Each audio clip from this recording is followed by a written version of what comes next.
अब अडानी जी के किस्से देखिए। 1998 का समय है। अडानी जी अपने एक मित्र के साथ अपनी बढ़िया लग्जरी गाड़ी के साथ, जब वह ट्रेडिंग का काम करते थे, स्टॉक ट्रेडिंग नहीं, जो अपना डायमंड का ट्रेडिंग और ये सब ट्रेडिंग था, तो उस समय पे अडानी जी जाते हैं एक मीटिंग के बाद, रास्ते से जा रहे हैं अपनी कार में, उनके कार को बीच में गुंडों ने रोक दिया है।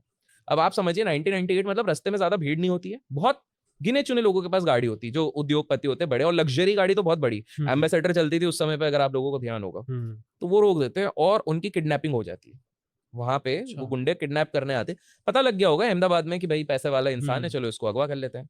अगवा करने के बाद उनसे सीधे उस समय पे मांगा जाता है कुछ 4-5 करोड़ रुपए, बोलते हैं कि भाई 4-5 करोड़ दो वरना तुम्हारी जान गई काम से। अब जस्ट इमेजिन उनका नेगोशिएशन स्किल, उन्होंने पूरे रात भर तक किडनैपर के साथ नेगोशिएट किया कि भाई इतना तो नहीं दूंगा, ये करो नहीं भाई, मेरे पास इतना खुद की नहीं है, वो ये किडनैपिंग वो में। करके। हाँ। और पब्लिकली डोमेन पे नहीं है, लेकिन जितना मैंने सुना हुआ है कि जितना उनसे मांगा गया था, उसका एक चौथाई भाग देके वो निकले वहां से। ठीक है, मतलब वो तो 1998 में ये हुआ।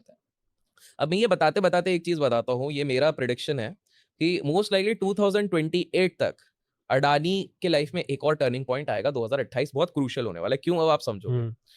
1998 के बाद 2008 पे आते हैं। ठीक है, 2008 में भाई साहब अडानी जी बैठे हैं बढ़िया, एक बहुत बड़े होटल में बैठे हैं, चाय वाय पी रहे हैं, कॉफी पी रहे हैं, बड़े लोग कॉफी पीते हैं, तो कॉफी वॉफी पी रहे हैं, ब्लैक कॉफी विदाउट शुगर।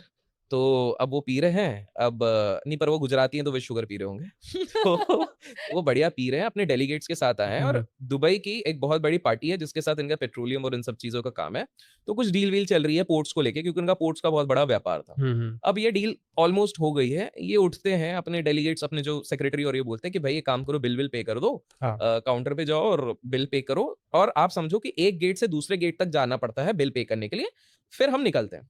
इतने में जैसे वो उठे हैं, तो इनके जो डेलीगेट्स और जो यूएई वाले जो डेलीगेट्स थे, वो इनके बीच में कुछ वार्तालाप होते, बोले अरे रुको रुको, बिल मत भरो, let's sit for another round of coffee, और थोड़ा कॉफी पीते हैं।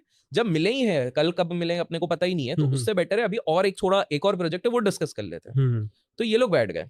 अब जस्ट इमेजिन करो क्या होता अगर वो गेट से बाहर निकले होते। 3 फीट दूर पे टेररिस्ट थे, मैं ताज होटल की बात कर रहा हूँ, और ये मुंबई अटैक की बात है। ओ भाई।